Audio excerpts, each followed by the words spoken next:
2009 সালের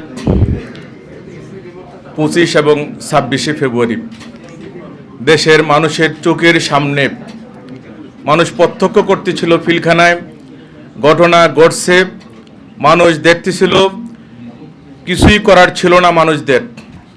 দুইটা বাহিনীর মধ্যে মনে হইতেছিল যেন সেনাবাহিনী এবং বিডিআরের মাধ্যমে সংঘর্ষ। মানুষ কিংকর্তব্য বিমূঢ় ছিল এবং এরই মধ্যে দিয়েই 57 জন সেনা অফিসার হত্যা হয়েছে। গোটা দেশের মানুষ প্রত্যক্ষ করেছে। একটা সরকার, তৎসময়ে আওয়ামী লীগ সরকার সবেমাত্র সরকার গঠন করেছে, তারপরে এই ঘটনা ঘটেছে। পাঞ্জাবের জগতে একটি বিশ্বস্ত নাম, শাবাব এথনিক ওয়্যার। আমরা বিশ্বাস করলাম যে শেখ হাসিনার সরকার এই ঘটনা ঘটিয়েছে, কিন্তু শেখ হাসিনার পরেও তো একটা সরকার এখানে গেল, 17 মাস চলে গেল, আমরা পরিষ্কার সুস্পষ্ট কোনো বিচার আমরা দেখতে পেলাম না।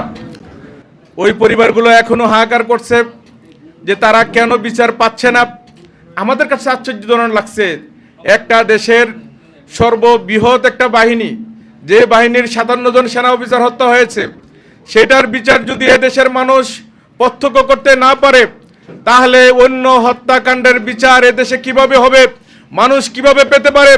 আমরা এ থেকে মুক্তি পেতে চাই।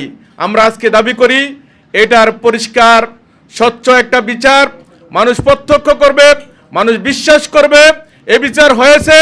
যদি না হয় এরকম ঘটনা, বাংলাদেশের মানুষ যে সময় দেশের ক্রাইসিস হয়েছে, যখন প্রতিবাদী হয়েছে, আবার প্রতিবাদ করবে, মানুষ তাদের অধিকার আদায় করে নেবে ইনশাল্লাহ।